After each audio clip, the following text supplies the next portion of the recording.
Programang ito ay rated SPG, striktong patnubay at gabay ng magulang ang kailangan.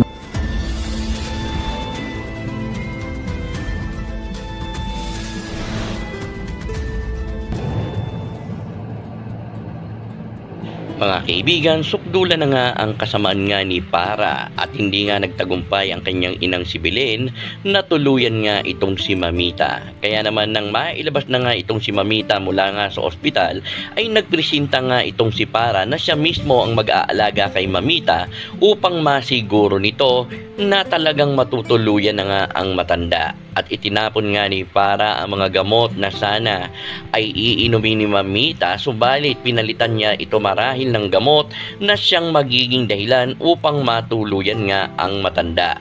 Subalit dahil nga sa pag-ungol nga ni Mamita ay bigla na lamang pumasok itong si Darius dahil nga nag-aalala ito na baka nga may nangyayari nga sa kanyang lola.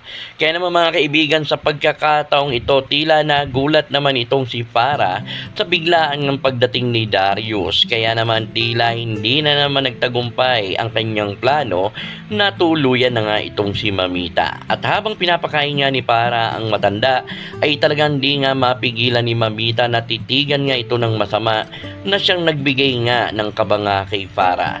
Kaya naman mga kaibigan, sa pagkakataong ito ang pinakahihintay nating eksena ay ang tuluyan ng paglaya nga ni Lucy na nasa katawan nga ni Para. Kaya sa pagkakataong ito ay talagang sabi ni Bruce sa kanya ay langhapin mo ang kalayaan. At dito na nga ay maaaring gumawa na nga ng paraan itong si Lucy na bawiin nga ang kanyang pamilya na inagaw nga sa kanya ni Para.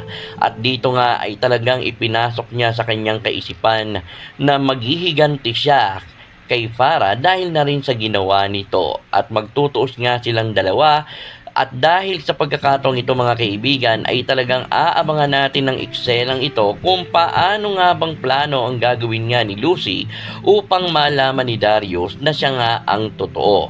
Kaya naman mga kaibigan, sa pagkakataong ito ating abangan ng mga umiinit na eksena sa Stolen Life na kung saan nga ay talagang dito natin makikita kung talagang makikilala nga ni Darius kung sino nga ba ang tunay na Lucy. Kaya naman mga kaibigan, sa pagkakataong ito, ano kaya ang gagawin ni Para? Gayong nasa harapan niya na mismo itong si Lucy dahil nga sa nakalaya na nga ito at ngayong nakapasok na nga ito sa pamilyang kanyang inagaw, ano kaya ang mga hakbang maaring gawin nga ni Para upang matuluyang hindi malaman ni Darius na ang kaharap na nga nila ay walang iba kundi ang tunay na Lucy. Kaya naman mga kaibigan, ating abangan ang mga painit na eksena sa Stolen Life. Comment na po at huwag kalimutang mag-subscribe, i-click ang notification bell upang lagi kayo ma-update sa mga susunod pang videos dito lamang sa Telerich TV.